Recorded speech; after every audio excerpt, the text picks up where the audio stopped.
मंगळागौरीचं व्रत हे 5 वर्षाचं असतं आणि 5व्या वर्षी उद्यापन करतात। असंच माझ्या मंगळागौरीच्या दिवशी भरपूर सगळ्या बायका, आजूबाजूच्या मैत्रिणी, नातेवाईक सगळे जमले होते। बघता बघता पहाट कशी झाली कळलंच नाही। भरपूर बायका जमल्या होत्या, त्याच्यात आमच्या लक्ष्मीबाई पण होत्या। त्यांना म्हटलं, लक्ष्मीबाई सगळ्यांची नावं घेऊन झाली, आता तुम्ही घ्या ना एखादा उखाणा। लक्ष्मी म्हणतात, नाही बा, मला लाज वाटते। हो म्हटलं, लाजताय काय, एवढ्या सगळ्यांनी उखाणे घेतले, तुम्ही पण घ्या की एखादा उखाणा।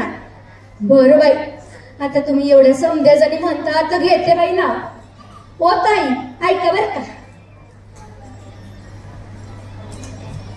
चांदीच्या ताटात मटणाचं तुकडं। अगो बया बया, तुमच्याकडे मंगळागौर आहे ना व? अगो पाप लागल की। चांदीच्या ताटात जिलेबीचं तुकडं, चांदीच्या ताटात जिलेबीचं तुकडं, आणि हनुमंतरावांनी म्हटलं, घास देते मार तुकड्यात, थोबाड कर इकडं।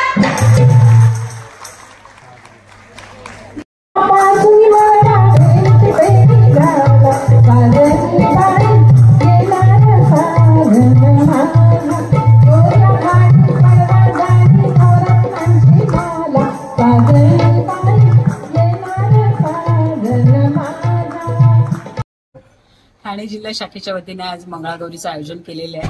गेले 2 वर्ष सातत्याने आम्ही मंगळागौरीचं आयोजन करतोय आणि हे 3रं वर्ष आहे आमचं, आणि मोठ्या प्रमाणात महिला या गडकरी रंगायतांमध्ये आलेल्या आहेत।